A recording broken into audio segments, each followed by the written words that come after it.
Pangeran Diponegoro merupakan anak dari Sultan Hamengkubuwono III dengan selirnya yang bernama Raden Ajeng Mangkarawati.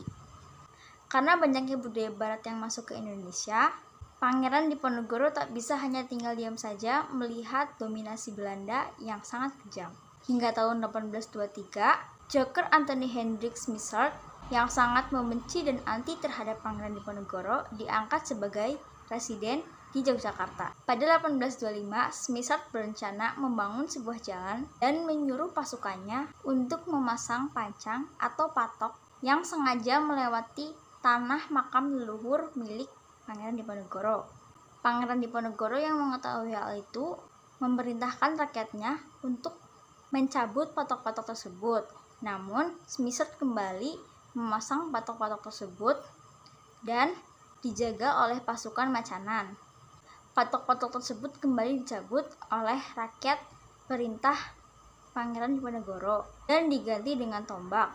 Karena insiden inilah yang menjadi awal mula meletusnya Perang Diponegoro.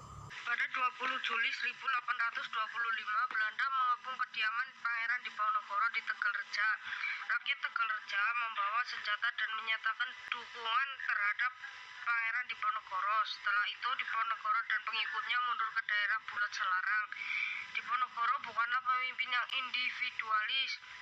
Sebelum memulai persiapan perang, ia mengirim anggota keluarga, orang tua lanjut usia, hingga anak-anak ke Dakso yang berada di Kulon Progo. Taktik pertama yang diambil sebelum memulai perlawanan adalah pendirian benteng pertahanan di Gua Selarang. 3 minggu setelah penyerangan Tegalrejo, pasukan Diponegoro menyerang keraton Yogyakarta dan berhasil mendudukinya.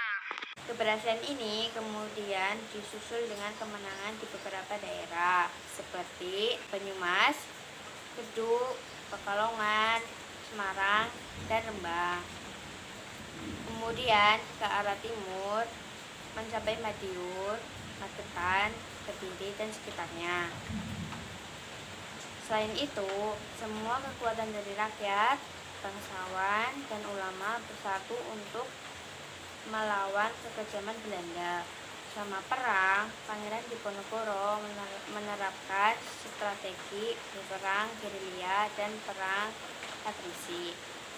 Perang gerilya adalah perang yang dilakukan secara sembunyi-sembunyi, penuh kecepatan, sabotase, dan biasanya dalam kelompok yang kecil tapi sangat fokus dan efektif.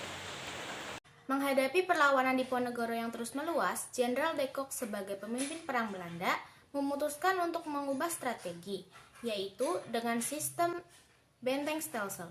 Strategi benteng stelsel adalah taktik yang dibuat oleh Belanda untuk mempersempit daerah lawan dengan cara membangun benteng di setiap sudut kota yang mereka kuasai.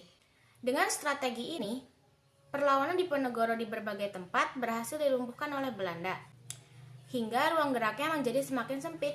Selain itu, para pemimpin yang membantu Pangeran Diponegoro banyak yang tertangkap. Perang Diponegoro merupakan perang terbesar selama penjajahan Belanda di Indonesia. Meski demikian, perjuangan Pangeran Diponegoro harus berakhir karena pemerintah kolonial Belanda yang berhasil membujuk Pangeran Diponegoro agar menyerah. Pertempuran sengit antara Belanda dan Pangeran Diponegoro berakhir pada 28 Maret 1830. Kala itu, pasukan Pangeran Diponegoro dicepit di Magelang oleh Jenderal de Kock. Demi membebaskan pasukannya, Pangeran Diponegoro rela menyerahkan diri. Pangeran Diponegoro ditangkap dan diasingkan ke Makassar sampai akhir hidupnya. Dampak besar Perang Diponegoro bagi Indonesia yaitu telah menelan korban jiwa sebanyak 200.000 jiwa. Kekalahan Pangeran Diponegoro menegaskan penguasaan Belanda atas Pulau Jawa. Raja dan Bupati Jawa tunduk kepada Belanda.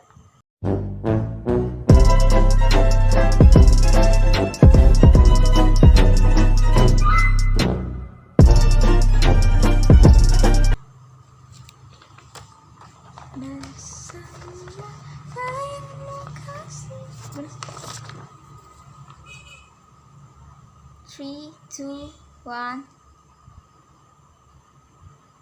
action. Nggak tahu, jelek banget. Kata so weird.